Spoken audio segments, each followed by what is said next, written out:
Hello everyone.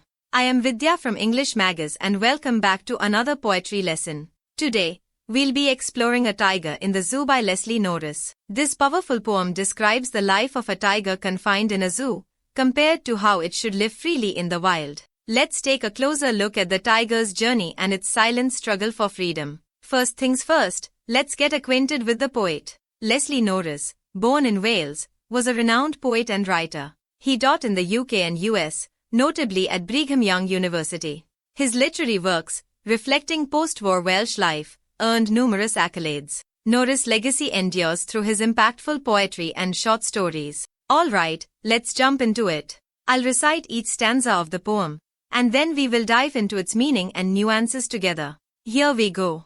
He stalks in his vivid stripes, the few steps of his cage, on pads of velvet quiet, in his quiet rage. The poem opens with a powerful image of a tiger pacing in his cage. The poet describes the tiger's vivid stripes and the way he walks, on soft, silent paws. Despite his majestic appearance, there is something deeply unsettling, a quiet rage inside the tiger. The cage limits his movements, and his frustration is palpable. Let's recite the second stanza. He should be lurking in shadow, sliding through long grass, near the water hole, where plump deer pass. In the second stanza, Leslie Norris takes us to the world where the tiger should be, the wild. The tiger belongs to the shadows of the jungle, where he can move freely, slide through the tall grass, and lie in wait for his prey. The poet creates an image of freedom and power, contrasting sharply with the confined space of the zoo. Here is the third stanza.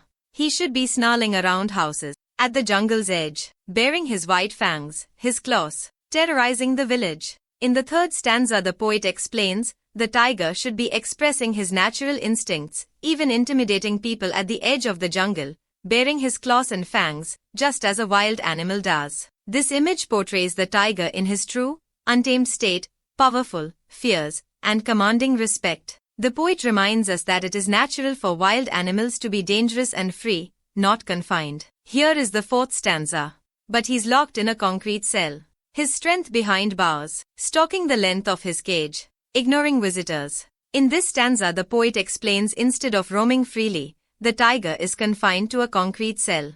His strength behind bars emphasizes how unnatural it is for a powerful creature like a tiger to be imprisoned. He paces back and forth, paying no attention to the visitors at the zoo. His spirit is broken, and he seems disconnected from the people who come to watch him. Here is the last stanza.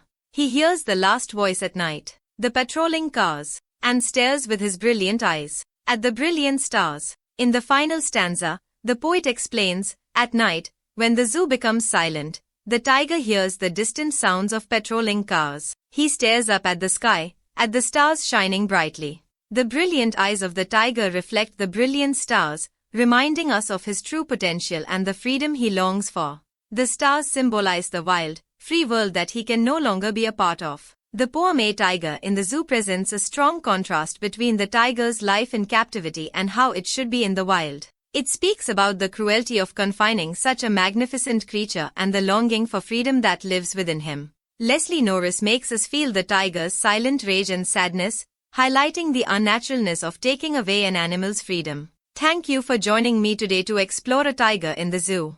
This poem helps us understand the importance of freedom and respecting nature's creatures. Let's remember that animals deserve to be in their natural habitats, where they can live as they are meant to.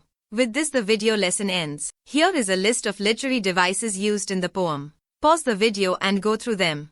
If you liked this lesson, don't forget to like, share, and subscribe for more similar, engaging video lessons. See you next time.